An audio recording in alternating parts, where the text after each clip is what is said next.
Hello, Namaskar. This is Firstpost and you're watching Vantage with me, Palki Sharma.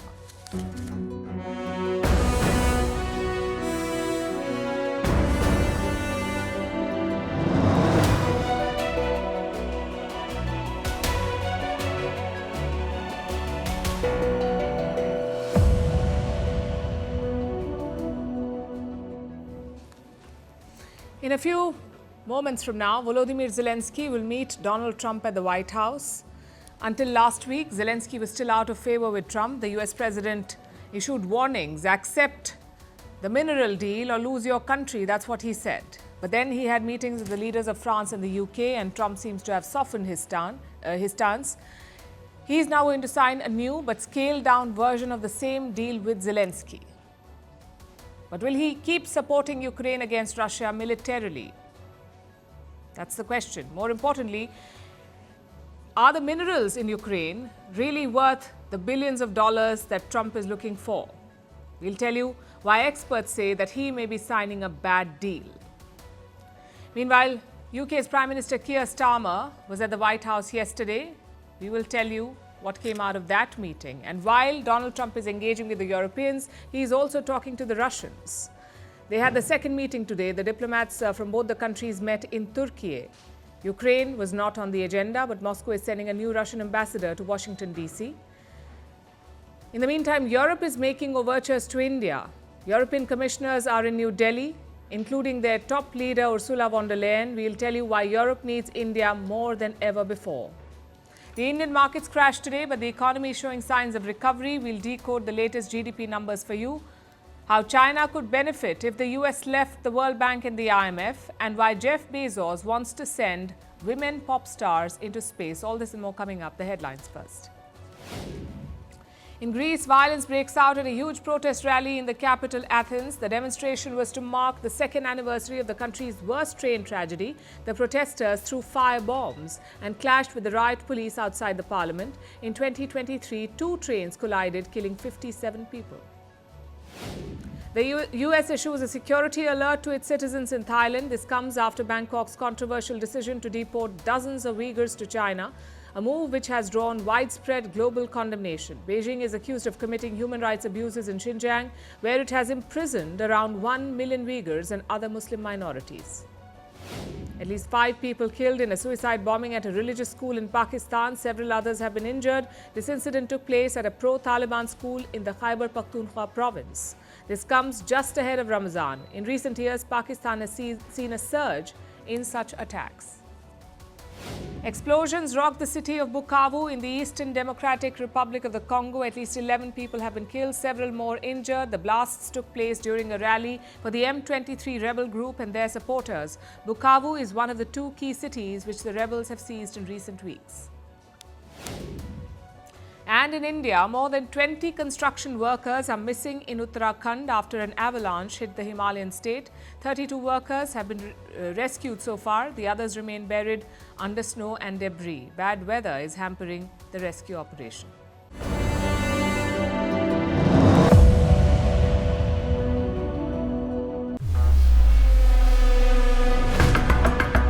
I love Ukraine, but Zelensky has done a terrible job. Did I say that? I can't believe I said that. And I've had not such good talks with Ukraine. They don't have any cards. No, we want to work with him, President Zelensky.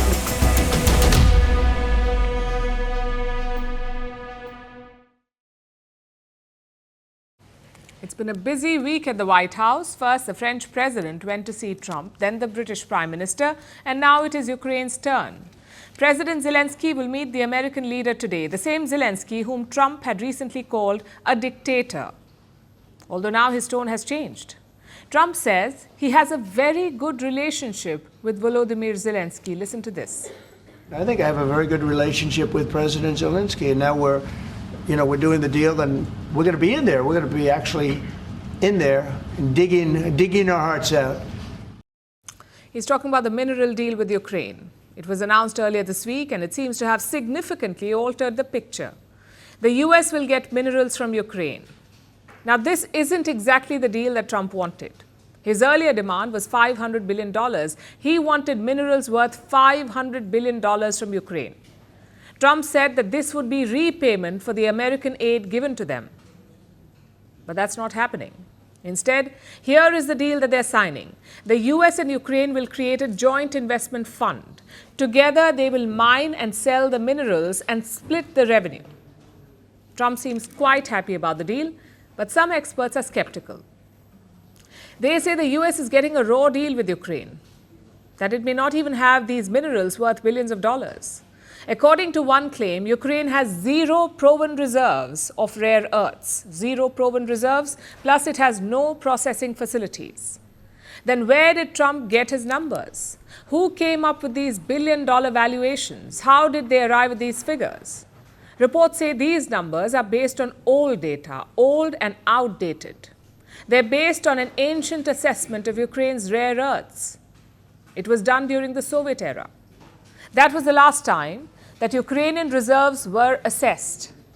And this is the data set, this old data set that Trump and his team are relying on. It has some key details missing, like, is extraction even viable here? And how much would mining cost?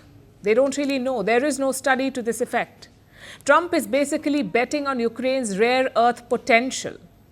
So he has invited Zelensky to the White House. Later this evening, they will sign the deal together. It is a dramatic turnaround. A few days ago, Trump had completely dismissed Ukraine. He said Russia had the upper hand in this war and that Kiev had no cards to play. He also said Zelensky was not a legitimate leader. Trump called Zelensky a dictator, and now he's hosting him. So the US president was asked about whether he still sees Zelensky as a dictator. Take a look at this. Mr. President, do you still think that Mr. Zelensky is a dictator? Did I say that? I can't believe I said that. Next question. So Zelensky is his new buddy, it seems, and a little over a month into office, Trump has a foreign policy win. He has a mineral deal with Ukraine and a message to the American people that he is using American taxpayer money to secure American interests. That essentially is Donald Trump's pitch. His next target is a peace deal. He believes the mineral deal is the first step towards that. He says once American extraction teams are in Ukraine, Russia won't attack. The American presence would deter the Russians. Moscow won't strike American assets.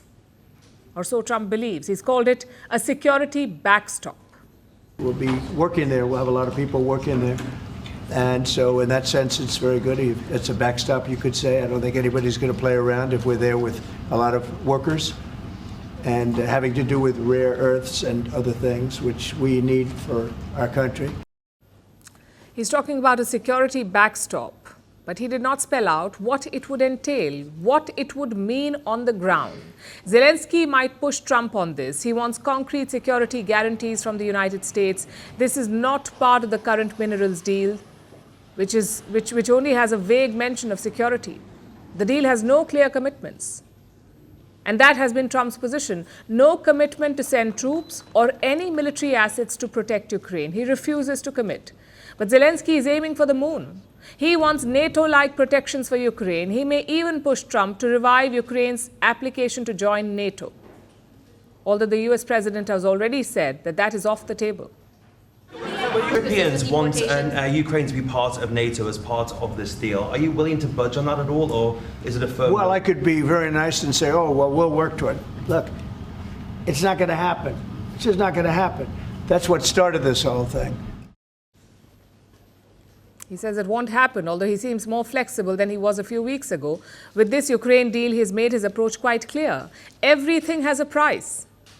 Trump sees geopolitics like real estate. American support is up for sale, and the best deals would go to the best negotiators.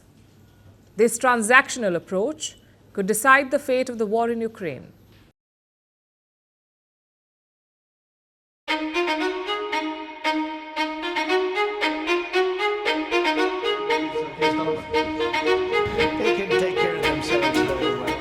The Prime Minister and I have met twice before, and we get along very famously, as you would say, and I look forward to it very much. It is my pleasure to bring from His Majesty the King a letter. Thank you very much. Am I supposed to read it right now? Yeah, please do.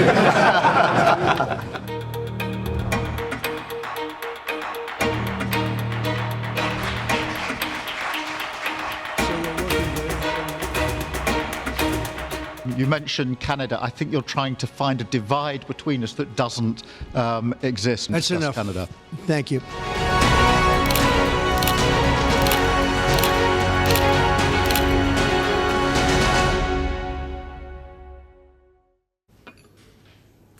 Now let's talk about the last big meeting that Trump had with UK Prime Minister Keir Starmer. He touched down in Washington on Wednesday and then he met President Trump at the White House on Thursday. The mission to pull Trump back into the Western strategic fold.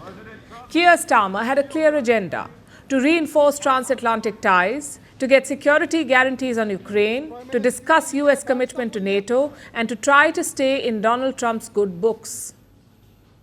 Now the question is, did he succeed? And what does this really mean for UK-US ties? Let's break it down for you. The meeting kicked off on a positive note. Trump and Starmer couldn't have been more different. Opposing ideologies, contrasting styles, and distinct approaches to leadership. You would expect a clash. But they were quite cordial.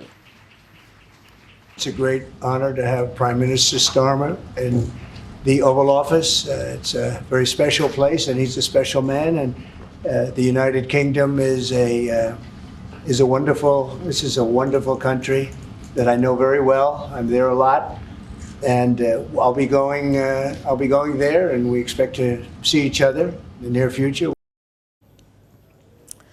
One of the headline moments came early on. Starmer presented Trump with a letter from King Charles, inviting Trump for a second state visit, which is quite rare. Trump's last state visit to the UK was in 2019 when he met with Queen Elizabeth II. Getting another state visit invite is not typical, so Trump accepted the offer immediately. He's always had a soft spot for royal pageantry.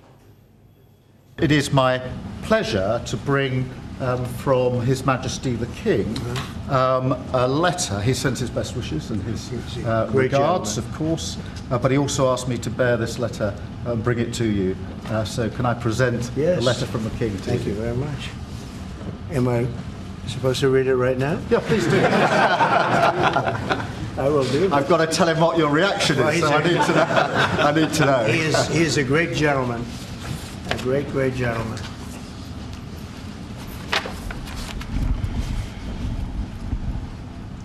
Oh, that's well. Well, that is really nice. I must make sure his signature's on that. Because, otherwise, it's not quite as meaningful. It is. That's quite a signature, isn't it? Beautiful. And from there, it was down to business. There were hits and misses, of course. Let's start with the hits. What did Starmer get? The first was trade. A US-UK trade deal is on the table. Donald Trump says it could happen soon, which means the UK has successfully dodged the tariff hammer. I think there's a very good chance that in the case of these two great friendly countries, I think we could very well end up with a real trade deal where the tariffs wouldn't be necessary. We'll see, but he earned whatever they pay him. He earned today. He was working hard at lunch, and I'm very receptive to it. I think in all fairness, in all seriousness, I think we have a very good chance at arriving at a very good deal. Another hit was the Chagos Islands deal. This is an archipelago in Mauritius. It used to be a British colony. Britain had leased the Chagos Islands, but now they're set to return it to Mauritius, the entire archipelago, except for one island, which is the island of Diego Garcia, their biggest island. The UK and the US have a joint military base there on Diego Garcia, and the UK will continue to control this island. This is the deal. It's all but final. Washington was reportedly not happy about it, but now the US president is inclined to back the deal. So that's good news for Keir Starmer. Now let's talk about the misses. The first was on Ukraine. Starmer began the discussion by praising Trump. He said that only Trump could seal a peace deal. After the flattery came the plea. He asked Donald Trump to promise US military support. Trump dodged the request. He said the mineral deal was the only guarantee the Ukrainians needed. I mean, as you know, we've already indicated that we'll play our full part in making sure that any deal, if there is one, and I hope there is, and I think this is a historic moment to make sure it's a lasting deal, and we're about to have a discussion about how we can make that work. But I have to say this, as I said yesterday, you're talking about a peacekeeping force. We have to make a deal first. Right now, we don't have a deal. To Starmer's credit, he did try, but Trump did not give in. He treated the meeting like a one-man Broadway act. He even cut Keir Starmer off during a question on Canada. You mentioned Canada. I think you're trying to find a divide between us that doesn't exist. We're the closest of nations, and we had very good discussions today, but we didn't discuss Canada. Thank you. So some wins, some losses, and some back and forth. Like in this case, remember what happened at the Munich Security Conference. US Vice President J.D. Vance was there. He spoke and he condemned free speech violations in the UK. So yesterday, Donald Trump was asked about it. He passed the mic to J.D. Vance and Vance doubled down on his stance. But Keir Starmer was having none of it. He fired back. Listen to this. But we also know that there have been infringements on free speech that actually affect not just the British, of course, what the British do in their own country is up to them, but also affect American technology companies and by extension American citizens. We've had free speech for a very, very long time in the United Kingdom, and it will last for a very, very long time. Ultimately, this visit achieved one key goal. Keir Starmer survived the unpredictable currents of Trumpian diplomacy. Did he register wins? Well, you could count the trade deal, but no luck with Ukraine. While Trump was hosting Starmer, US officials were huddling with Russia in Istanbul. That's right, Trump is eager to reset ties with Moscow and he wants it done fast. Last week, top officials met in Saudi Arabia, top officials from the US and Russia, they met in Saudi Arabia. This week, they met in Turkey. So it's the second round in quick time. And what did they discuss? The Russians and the Americans. Mainly diplomatic operations. You see, the US and Russia had expelled diplomats after the Ukraine invasion, after the war began. They downgraded their diplomatic ties. But Trump and Putin want to restore it. They want normal embassy operations in both countries, and that was the main agenda of these talks. Hours later, Moscow named its new ambassador to Washington, so that part of the talks clearly went fine. What about Ukraine? Apparently, it was not on the agenda. The US said no security issues would be discussed in this meeting. Instead, the focus would be on diplomacy, on whether Moscow is serious about the talks. In public, Russia certainly is serious. President Putin was all praise yesterday. He said the first contacts inspire hope. Listen in. First contacts with the new U.S. administration give certain hopes. There is mutual determination to work restoration of relations between two countries. We understand that not everybody welcomes restoration of Russia-U.S. contacts. Some Western elites keep seeking instability in the world, and this forces will try to disrupt or undermine dialogue which has begun. That's an interesting remark. Putin says he and Trump want to reset ties, but some Western elites do not like it. He's clearly talking about Europe. European leaders have made a beeline for the White House. Their mission is to slow things down because Donald Trump is moving very fast with Russia. The question is, what happens next? Well, two things are quite clear. Number one, Russia and the US want to restore ties to pre-2022 levels. I'm talking about technical changes like reappointing ambassadors or restaffing embassies or resuming financial ties or embarking on joint operations. They want to do all of that. And we have seen indications of that. The US says both sides have identified concrete first steps. First steps for what? To stabilize bilateral ties. Meanwhile, President Putin has asked Western companies to return to Russia. He's also asking the US to resume flights. These are all clear signs of a reset. Both sides are also mulling cooperation in the Arctic. They're discussing resources extraction. They're discussing trade routes. And this has twin goals. One is obviously the economic benefits. Secondly, the US wants to drive a wedge between Moscow and Beijing. They think the Arctic is a good place to start. Of course, all of this will require the resumption of normal diplomatic ties, hence the focus on embassies and ambassadors. Which brings to the second part of their focus, what they're working on together. Peace in Ukraine. Now, this seems to be more complicated. In Riyadh, both sides agreed to end the war, but they disagree on how to do it. Consider the issue of European peacekeepers in Ukraine. This is supposed to be a security guarantee for Kiev. And Trump says Putin will be open to it. But Russia has rejected the idea. European troops may go into Ukraine as peacemakers. So when the agreement is done, they can watch that everything is followed properly. I don't think that's going to be a problem. We explained today that the appearance of armed forces from the same NATO countries, but under a false flag, under the flag of the European Union or under national flags, does not change anything in this regard. Of course, this is unacceptable to us. And the differences don't end here. Trump also says Putin will have to make concessions. Have to make concessions, President Putin? Yeah, he will. He's going to have to. And I believe that because we got elected, that war will come to an end. But why would he do that? Why would Putin make concessions?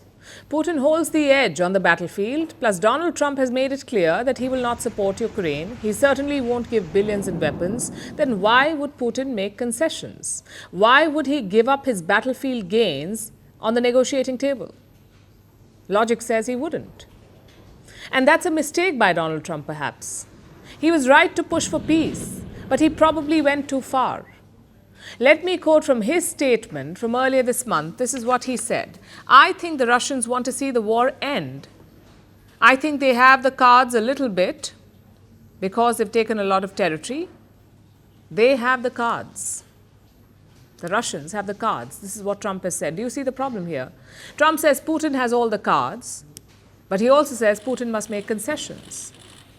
I'm afraid that's a poor negotiating tactic, which is why Russia is in no hurry. They say, we don't expect quick results in Ukraine. We are willing to be patient.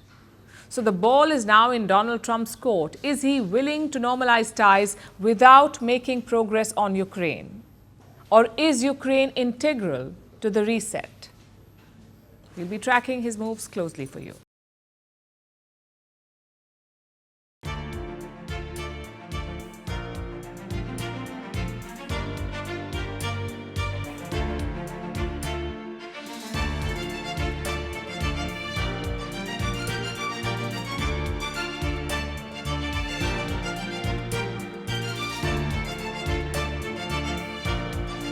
Together we are a powerful and we are positive signal to the world. Let's face it, diplomatic talks are often boring. They're too technical for an exciting story. But the pictures, well, they capture the sentiment far better. So let's show you some pictures first. They're from this morning. The smiling faces are European commissioners, basically the top leaders of the European Union. They're in India. It's the first time they're visiting India together. 22 out of 27 European commissioners are here. They were due for talks at the Hyderabad house. And look how they got there. In a bus powered by hydrogen fuel cells. This is basically green technology. You use the chemical energy of hydrogen to make electricity. No emissions, no carbon. This bus dropped off the European leaders to the meeting venue, Hyderabad House in New Delhi. Prime Minister Modi was there to receive them. He posed for pictures with EU President Ursula von der Leyen, again with the bus in the background. After that, it was time for talks. Just look at the size of the delegation. At least 18 to 20 people on each side of the table. You can barely see Prime Minister Modi and von der Leyen in the middle. That's how long the table was. It also tells you how broad the engagement was. They covered issues like trade, investments, technology, and space.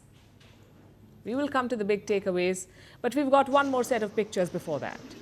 After the talks, the EU president got a taste of UPI. That's India's homegrown payment system. She also checked out some Indian saris. Take a look at this.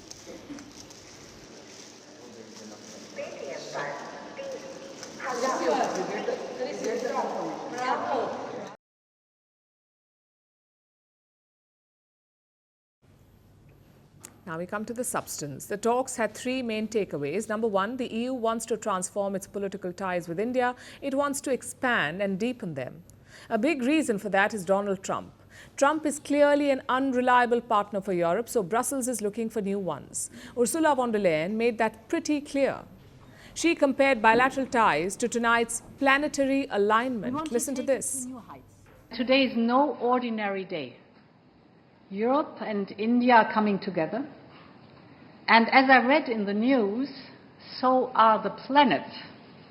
Indeed, today, 7 planets in our solar system come into perfect alignment.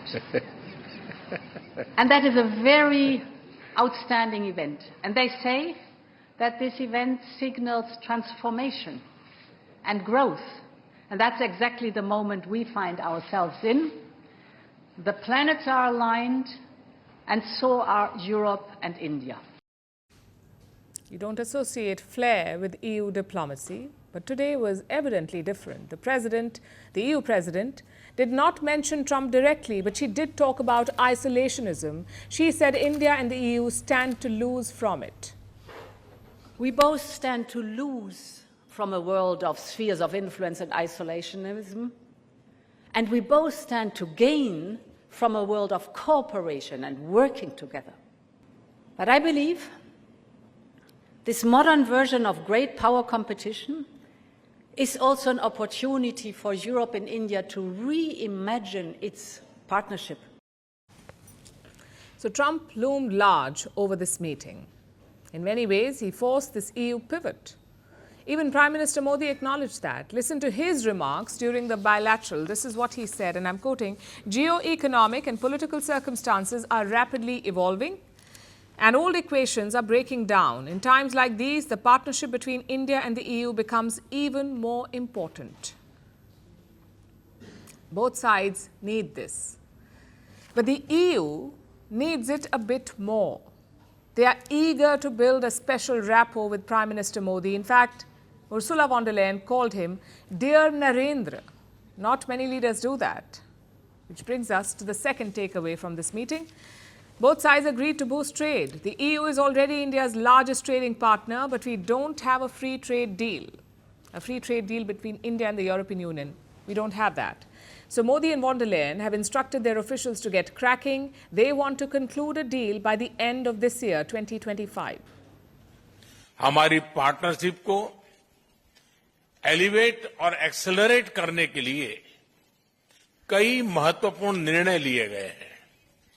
Trade, technology, investment, innovation, green growth, security, skilling और mobility पर सहयोग का एक blueprint तैयार किया गया है। हमने अपनी टीम्स को एक पारस्परिक लाभकारी बायलैटरल फ्री ट्रेड एग्रीमेंट को, एफटीए को, इस वर्ष के अंत तक संपन्न करने का निर्देश दिया है। Now, this is important for a couple of reasons. A, the money involved. India-EU trade is already worth $137 billion. A free trade deal could multiply that. So there are financial gains to be made. And B, it's a commitment to free trade. You've got a US president undermining existing trade frameworks, threatening tariffs at the drop of a hat, yet the EU and India are undeterred. They have reaffirmed their commitment to free trade, to the exchange of goods, people and ideas. And finally, the third takeaway. India and the EU will boost strategic cooperation. They're focusing on key industries like AI, 6G, semiconductors. Both Modi and von der Leyen also reaffirmed their commitment to IMEC, the India, Middle East, Europe Economic Corridor. Ursula von der Leyen called it a golden road. Prime Minister Modi called it an engine for global growth. मुझे विश्वास है कि IMEC global commerce, sustainable growth और prosperity को drive करने वाला engine साबित होगा। It's amazing as a project. This can be a modern golden road directly connecting India, the Arabian Gulf and Europe. It's fascinating. It has a rail link that will make trade between India and Europe 40% faster. The two leaders also called for expanding defence ties. Ursula von der Leyen noted that India is diversifying weapons imports. She said the EU is ready to step in. Prime Minister Modi also voiced support for the idea. He pushed for co-production of new weapons. All in all, this was a productive trip. We have seen good rapport and good results. The key is to build on that. The biennial India-EU summit is slated for later this year. Ursula von der Leyen and her team will visit India once again for that. Let's see what progress can be made by then.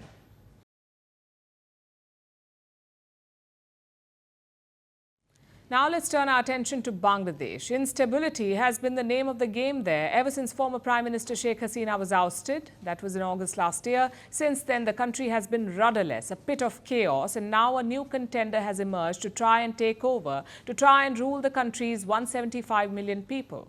A new political party has been formed in Bangladesh by the very protesters who ousted Sheikh Hasina last year. The Bangladeshi students. Here's our report. Thousands gathered in Bangladesh's capital Dhaka today. A lot of them were young people, students who had made their way from the far corners of Bangladesh to witness the formation of a new political party. It's called the National Citizen Party. The party mostly comprises of students, the same people who spearheaded last year's protests that resulted in the ouster of Sheikh Hasina. Back then, they called themselves Students Against Discrimination. One of the main faces of this movement was this man, Nahid Islam. He is 26 years old. He was a student in Dhaka University's sociology department. He became a coordinator for the protests. After Sheikh Hasina's ouster, Nahid Islam was part of the current regime, the one led by Muhammad Yunus. We have decided that an interim government will be formed, headed by all acceptable, internationally recognized Nobel laureate Dr. Muhammad Yunus. No other government will be allowed except the one proposed by the students and the people. We said that we won't allow any army-led government, any government supported by the army, or any B team of the fascist government. We won't accept any anti-people government. Nahid Islam joined the interim government. He took charge of IT and communications in Bangladesh. But there has been talk of him joining mainstream politics for a while. He took that plunge today, becoming the convener of the new National Citizen Party. His decision wasn't without controversy. He has faced criticism from one of Bangladesh's established political parties, the Bangladesh Nationalist Party or BNP. The BNP accused Nahid Islam of trying to have his cake and eat it too. They slammed him for trying to join politics while being a part of the interim government. So Nahid Islam resigned from the Yunus regime this week. This incident hints at what's in store for Bangladesh. The BNP was expecting to profit from Sheikh Hasina's downfall. It was gearing up to take over the country again. But now there's a new player in the arena, so the BNP is lashing out. Meanwhile, Bangladesh's army chief has hit out at the various political factions. He has accused them of mudslinging and blamed them for the law and order problem currently gripping the nation. The army chief said, "If you can't move beyond your differences and continue meddling and fighting among yourselves, the independence and integrity of the country will be at risk. I thought my work was done, but it would take me longer to sort this out, and then I will take a vacation." It's a hint that the army could step in, because the political factions in Bangladesh don't know how to work together. And today, they just got another one, a student-led party, which could stir the pot further. Bangladesh has been struggling for months now. First, they blamed Sheikh Hasina for their problems. They ousted her, but the problems persisted. An interim government came in, led by a Nobel laureate and backed by student leaders like Nahid Islam. But the problems still persisted. So next, Bangladesh started blaming India for everything. While it kept saying it wanted good ties with its neighbor, but anytime something went wrong, from law and order issues to things like flooding, New Delhi was somehow always to blame. India isn't having it though. It has told Dhaka to decide on what kind of relations they want. The new student-led political party will have to make this choice too. Nahid Islam says he wants Bangladesh to be neutral, Not pro-India, not pro-Pakistan, but he was part of the interim government, and their actions were anything but neutral.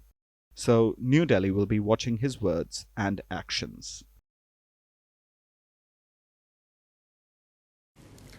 It was a bad day for the Indian markets. Actually, scratch that, it's been a bad week, a bad month, and a bad year so far. A historic plunge for Indian indices. Let's look at the numbers first. The Sensex closed 1.9% down. It lost more than 1,400 points today. The Nifty closed 1.8% down, losing around 420 points. In fact, the Nifty has now ended 5 months in the red. It's the longest losing streak since 1996, since the Nifty was formed. Naturally, investors are worried. In September last year, Indian markets were scaling new heights. But since then, it's been a constant slide. Investors have lost nearly 93 lakh crores since then. That's around $106 billion lost. But what explains this slide? Mostly global sentiment. Donald Trump has been threatening countries with tariffs, and this uncertainty has spooked foreign investors. They're leaving India in a hurry. So far this year, they have taken out $12 billion. In this calendar year, $12 billion. Clearly, this has hurt the market. But is there something more at play? Maybe a larger economic issue. Thankfully, it doesn't look like that at the moment. The government released the latest GDP numbers today. They cover the third quarter, which is from October to December last year, October to December 2024. That's the third quarter. India's economy grew by 6.2% in that period. It's a rebound from the last quarter. In the second quarter, India's GDP grew by 5.4%. This time it's 6.2. It has come as the last numbers, quarter two numbers, had come as a major shock to experts in the government because until then, growth had been robust. The government is projecting 6.5% growth for the entire year, meaning this final quarter will have to be a big one. We're talking about the January to March quarter, that's the fourth quarter. We'll have to hit 7.6% growth in this period. Only then can India achieve the yearly target. Now, the government seems quite confident about it. They say the Kumbh Mela bump will also nudge the economy. 50 to 60 crore people have visited and spent additional sums of money. This could significantly contribute to GDP from the expenditure side. Now, what has led to this rebound? Mainly two things. One, private consumption has increased, meaning people are spending more. And two, government expenditure has kicked in. Now, the first factor, private consumption, deserves a closer look because consumption was the issue in the second quarter. It was the reason why India's GDP rate had plunged. This time, it has clearly improved. Consumer spending was 6.9% up in the last quarter. It was just 5.9% in the quarter before, 6.9% in the third quarter, 5.9% in the second quarter, and 5.7% in the year before. And this is very significant. When people spend money, they spur economic activity. It encourages producers to make more goods. To make more goods, you need more people. So you end up hiring more workers, and those workers also spend more money. It's basically a chain reaction. This spending is key to India's GDP growth. In fact, it makes up around 60% of India's GDP. Consumption makes 60% of our GDP. So if India has to grow, its people must spend more money. And the government is helping out too. The Reserve Bank of India cut interest rates this month. The latest budget also gave tax relief. Both these moves are expected to boost spending. Now, if you look at the last quarter, you had the festival season. We had festivals like Diwali and Navratri, and Indians tend to splurge around that time, which clearly helped consumption. Plus, rural spending increased in the last quarter. We had good monsoons across India during this time, so farmers enjoyed a good harvest. So in the short term, these numbers are all good for India. They show that the second quarter was a blip. But in the long run, challenges do remain. India is hoping to be a developed country by 2047, and for that, 6.5% growth is not going to be enough. You need 8%, consistently 8% growth. And don't forget the political uncertainties at play. Donald Trump will be in the White House until 2029, so expect shocks in global trade. Let's see how New Delhi navigates these political and financial challenges. Our next story is from Turkey, where a call has been issued, a call to end the long-running conflict, between Turkey and its Kurdish minority. This conflict has been raging since the 1980s, and it has led to more than 40,000 deaths. But the conflict could finally be ending. The call for peace was issued by Abdullah Öcalan. He's the founder of the Kurdistan Workers' Party, or PKK. Turkey considers this a terrorist organization. Öcalan has been in jail for 25 years, since 1999, but mainstream Kurdish politicians visited him there, and he gave them a statement. Yesterday, they read out the statement.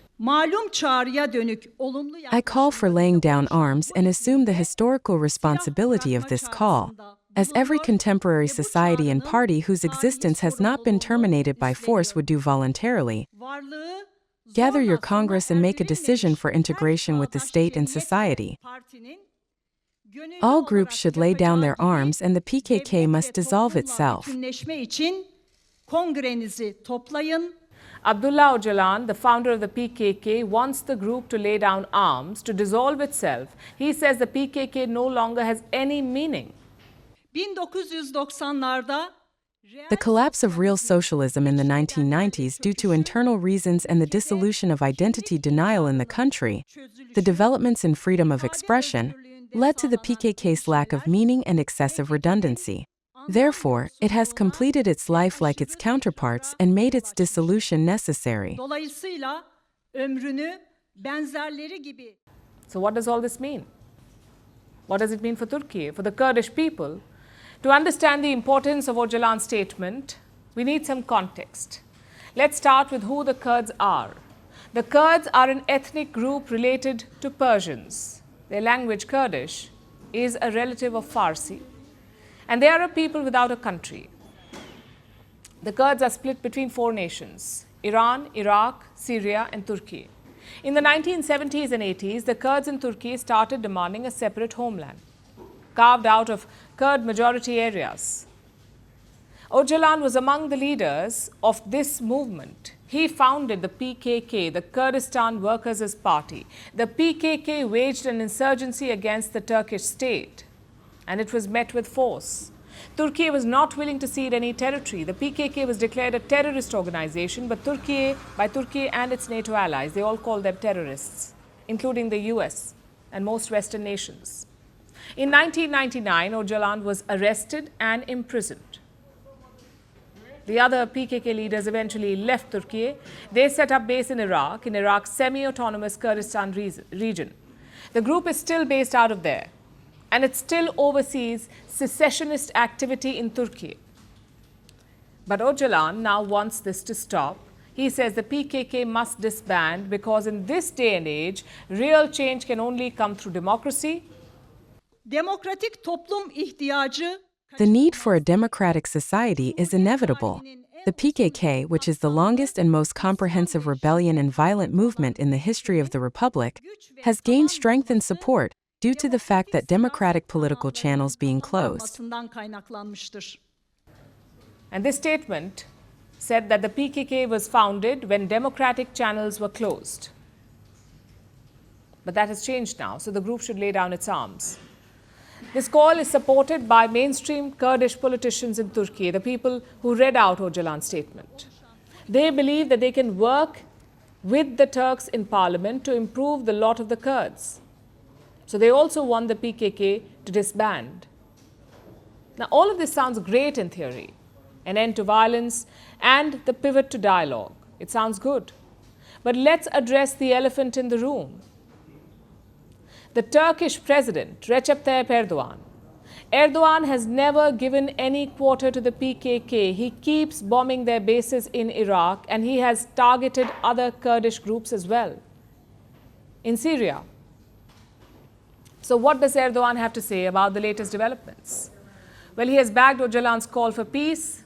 It would not have happened without his approval. But that doesn't mean that he's gone soft. Erdogan, remember, is a seasoned politician, so he has his reasons for promoting peace. An end to the violence means votes from the people who are sick of the constant fighting. That is, if peace actually prevails. Remember, it isn't a done deal yet. The current PKK leaders could choose not to obey Öcalan. They could ignore his call to disarm. What happens then? Well, Erdogan can say he tried and go back to bombing them, winning more nationalist and hardline votes in the process. So it is a win-win for Erdogan. And he might have another reason to curry favor with the Kurds. Erdogan has been the leader of Turkey for about 22 years now, first as prime minister, then as president. He has changed Turkey's constitution multiple times to keep his grip on power intact. He keeps changing the constitution, but even the latest constitution bars him from seeking another term.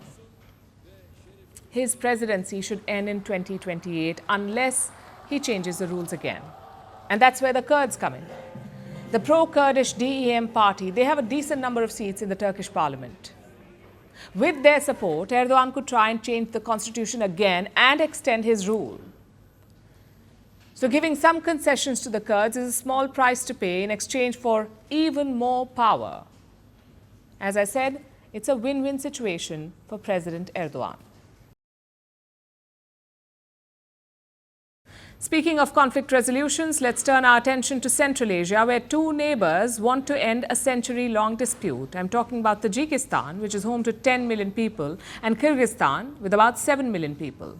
These two are among the poorest countries in the region, and they have been embroiled in a spat over territory, which has sparked many armed conflicts. But now they want to make up. The two countries have finalized a deal. What does it say, and what does it mean for the bitter conflict in a region prone to unrest? Here's a report.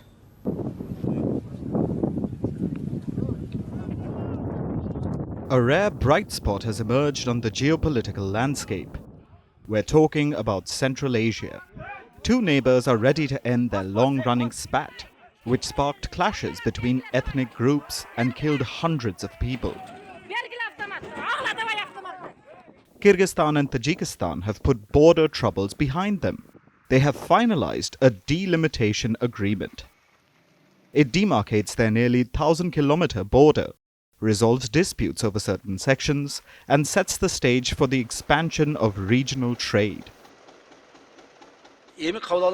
Decisions take into account the interests of both parties.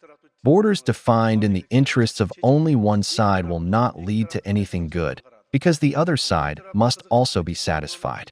Only then will there be peace. Before we discuss the agreement, here is some context.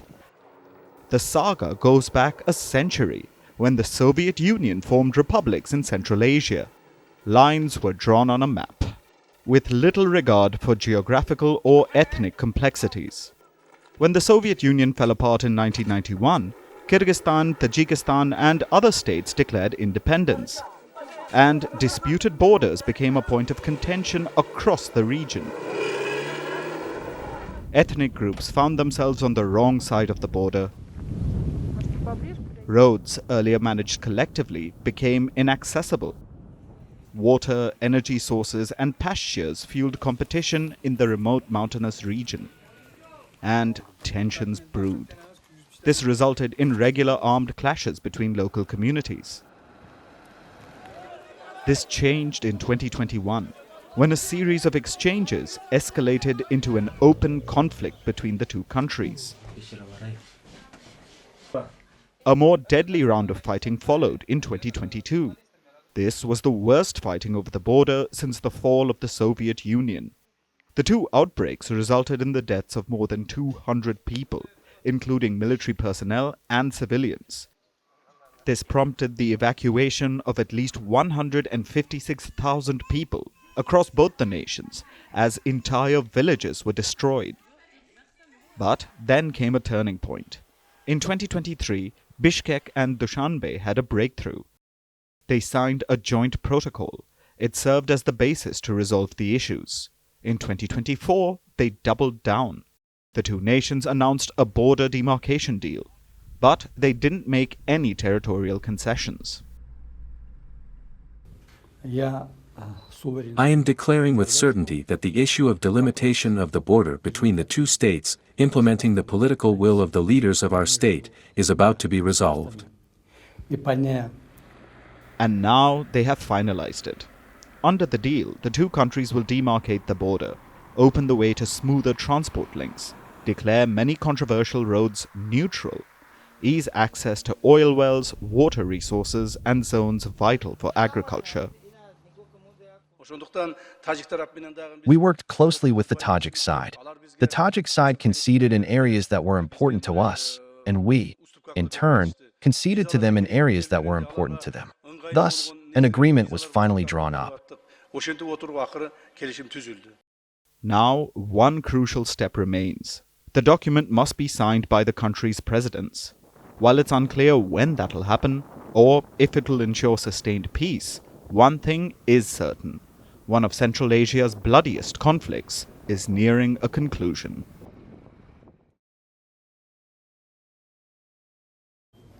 For our next story, let's go back in history. It was July 1944. The world was still at war. The Second World War was on. But far from the battlefields, a meeting was underway in the quiet town of Bretton Woods in the US.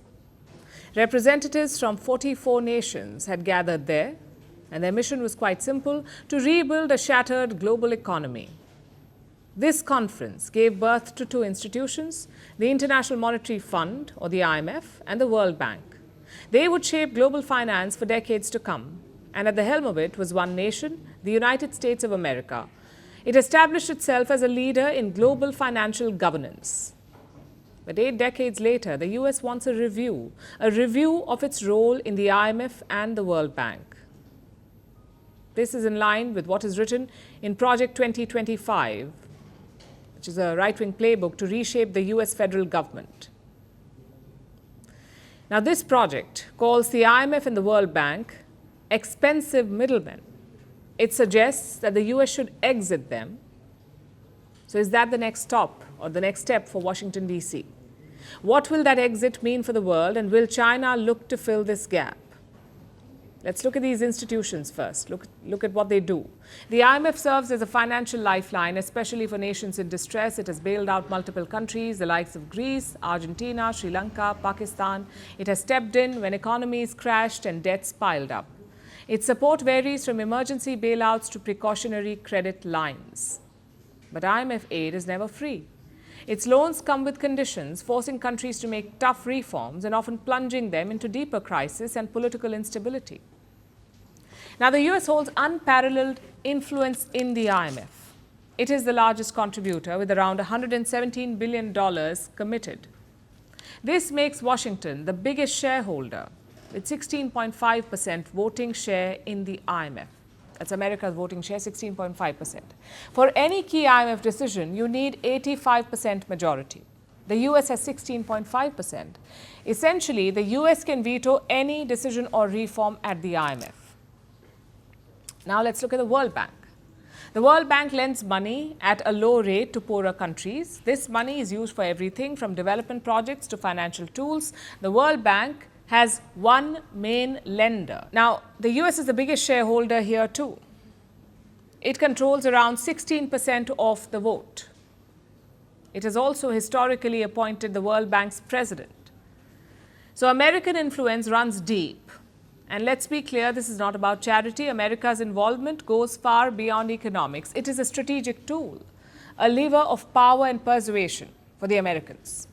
Historically, the US has used these institutions to serve three purposes: rewarding allies, pressuring adversaries, and stabilizing regions which are vital to American interests.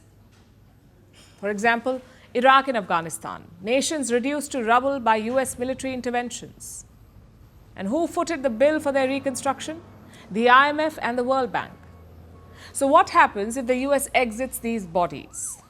The first problem will be funding. Without Washington, there will be a deficit in funds. Other major economies will need to step up, or the IMF and World Bank will have to scale back. Their assistance will be affected. They won't be able to lend the kind of money they do right now. The second problem will be a power vacuum.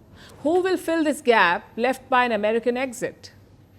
There's only one country that's vying for this position, and that country is China. Beijing accounts for 18% of the global economy, but its share in the IMF is a little over 6%. So China has long rallied for more influence. An American exit gives Beijing the perfect opportunity. It can push for reforms to suit its needs. China can tilt the global financial governance in its favor. It can prioritize BRI partners. It can soften conditions linked to financial assistance. It can use these bodies for its own gain, just like the US has done for years. And where does that leave the world? A US exit would rewrite the rules of global finance and further disrupt the global financial order. For our last story tonight, let's shift our focus upwards to space, because that's where some pop culture stars will be, thanks to Blue Origin. This is a space company. It belongs to Amazon founder, billionaire Jeff Bezos, and it's all set to make history. An all-female crew will lead its next flight into space. The crew will have 6 members, including pop star Katy Perry and Bezos' fiancée, Lauren Sanchez. So what is this mission all about? What does it mean for Jeff Bezos and the private space race? Here's a report. The award-winning singer of Firework may soon be able to explore her E.T. dreams in reality. In case you haven't guessed it yet, we're talking about pop singer Katy Perry. She will blast into space on a 59-foot-tall Firework, which is a tourism rocket, along with 5 other women on Blue Origin's next crewed flight mission. Blue Origin belongs to Amazon founder and billionaire Jeff Bezos, and it's all set to make history. An all-female crew will helm its next flight into space. This includes pop star Katy Perry, Bezos' fiancée Lauren Sanchez, TV host Gayle King, former NASA rocket scientist Aisha Bowe, astrophysicist Amanda Nguyen, and film producer Kerry-Ann Flynn. This will be the first all-women spaceflight to take place since 1963. Since the Soviet Union's Valentina Tereshkova flew on a solo mission and became the first woman in space. So much for gender parity on Earth and outside it. But fear not, a billionaire is going to fix it, and pop culture stars will shoot for the stars this spring. There's no specific date for the launch, but it will have to happen before the last week of April, because that's when astronaut-adjacent Katy Perry goes on tour. So the rich and famous will have to be shepherded towards New Shepard before that happens, obviously. New Shepard is the name of the rocket. Its star-studded trip will be fully autonomous, meaning there will be no pilots. The spacecraft will shoot 100 kilometers above the Earth's surface. It will take passengers past the Kármán line. This is where outer space begins. The entire trip will last about 11 minutes. So much for the rumoured $1.25 million apiece flight. But despite the costs and concerns, space tourism is booming. Several celebrities have embarked on a flight to space previously. The number of private rocket launches has more than doubled over the past 5 years, thanks in large part to billionaires, including Bezos, Elon Musk and Richard Branson. Space tourism has become crucial for them amid the ongoing battle between commercial rocket companies. After all, space missions with celebrities are an effective PR tactic. Plus, they help bring in more money. And if companies end up making history with these missions, that's another easy gold star. And there are few who need it more than Bezos. He founded Blue Origin in 2000. He's poured billions of dollars into the company, but it has lagged behind Elon Musk's space company SpaceX. The pace at which Blue Origin innovates is usually slower than SpaceX, and when it does hit milestones, it's late to the game. For instance, last month, Blue Origin debuted a powerful rocket that can carry hefty payloads to space. It was a success. But SpaceX mastered this maneuver a decade ago. And while Blue Origin has undeniably grown, the pace has become unsustainable. So the company is cutting costs.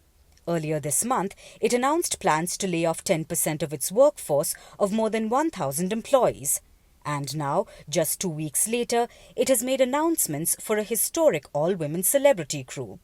This will be the highest profile mission yet for Blue Origin. And for Bezos, his dark horse.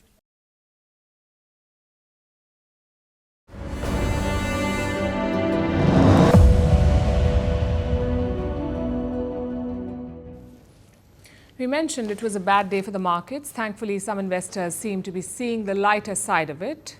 They may have lost their money, but they haven't lost their sense of humor. It's actually a good way to deal with your problems, especially in the stock market. If it falls one day, it will rise another day. The key is to be patient. As for the memers, their strategy is clear. Make memes while the sun shines, or in this case, while the market is down.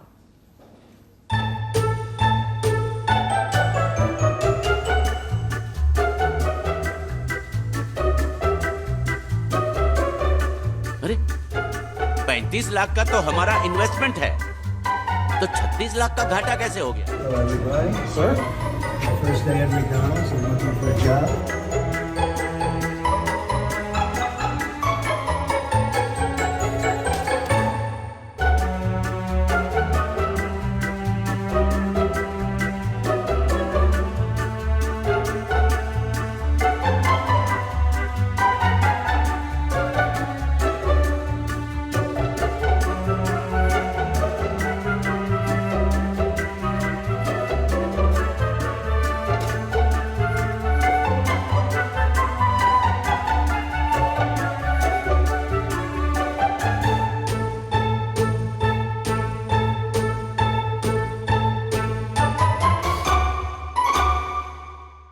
And now it's time for Vantage Shorts, images that tell the story. The image of Pope Francis was projected onto Rio's Christ the Redeemer statue to pray for his health. 374 stranded fishing enthusiasts were rescued from a drifting ice chunk in Russia's Far East. And an aging Japan has turned to AI robots to take care of its elderly. Finally, we're taking you back in history. On this day in 1994, NATO took its first military action. US fighter planes shot down 4 Serbian warplanes. This was in retaliation of violating Bosnia's no-fly zone. We're leaving you on that note. Thank you for watching. Have a great weekend.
Hi, how are you? Very well, thank you. Thank you for being here. Namaste, Mr. President. Bharat ke logon ko meri namaste. How many people generally follow you in interviews? Typically, in a month, we have viewers up to 150 million. That's more than twice the population of France.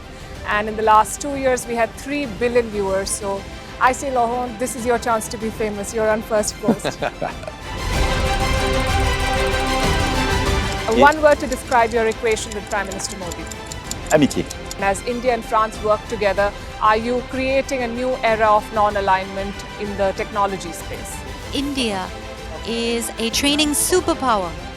1 million engineers a year, more than all of Europe and the US combined. So we have that partnership. We have a partnership on the environment and the economy. We also have civilian nuclear programs, and that is something we've developed far beyond the France-India relationship. So we want to work together on AI. And then comes China with its DeepSeek, creating models at a fraction of the cost. Did that innovation take you by surprise? Did that breakthrough make you sit up and think, what did the Chinese do and how? But what did DeepSeek do? They took everything that was already available from the last AI model and then they recalibrated it. So are you going to ban Chinese AI in France? So we don't have this American approach of banning tech because of where it comes from.